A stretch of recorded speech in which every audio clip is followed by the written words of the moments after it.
And 1 year master programme కూడా ఉంది. So ఈ 1 year మాస్టర్ ప్రోగ్రామ్ కనుక చేసుకోవాలి అనుకుంటే ఎవరైతే 3 years 4 years ఎక్స్పీరియన్స్ ఉన్న వాళ్ళు ఉంటారో ఇక్కడ వాళ్ళందరూ ఎలిజిబుల్. 200+ యూనివర్సిటీస్ ఉన్నాయి యూకేలో. మనకి ఇంగ్లాండ్ కానీ, స్కాట్లాండ్ కానీ, వేల్స్ కానీ, నార్థన్ ఐర్లాండ్ కానీ, ఏ లొకేషన్లో అయినా కానీ మనం ప్రాసెస్ అనేది చేసి ఇవ్వగలుగుతాం. పాస్పోర్ట్ దగ్గర నుంచి వీసా వరకు, నెక్స్ట్ వీసా వచ్చిన తర్వాత ఫ్లైట్ టికెట్, నెక్స్ట్ అక్కడికి వెళ్ళిన తర్వాత అకామిడేషన్ సర్వీసెస్. సో ఇదంతా కూడా మనదే రెస్పాన్సిబిలిటీ. చాలామంది ఎక్స్పెక్ట్ చేసేది ఏదైనా ఉంది అని అంటే అక్కడికి వెళ్ళిన తర్వాత ఏదైనా ఎంప్లాయ్మెంట్ క్రియేట్ చేసుకోవటము, అంటే మీరు ఇందాక ఇంటర్న్షిప్ అన్నారు, అటువంటి సోర్సెస్ ఏమైనా ఉంటుందా?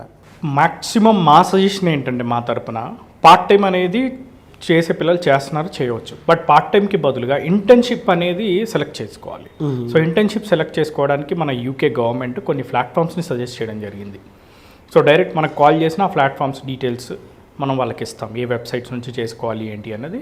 సో దాన్ని బట్టి స్టూడెంట్స్ అప్లై చేసుకొని ఇంటర్న్షిప్స్ అనేది కూడా చేసుకోవచ్చు. ఇంటర్న్షిప్ చేసుకోవడం వల్ల ఉండే బెనిఫిట్ ఏంటి అంటే వాళ్ళకి రేపటి రోజున సేమ్ కంపెనీలో ప్లేస్ అవ్వచ్చు, లేకపోయినా ఆ ఎక్స్పీరియన్స్ సర్టిఫికేట్తో వాళ్ళకి వేరే కంపెనీలో అయినా కానీ ప్లేస్మెంట్స్ వస్తాయి.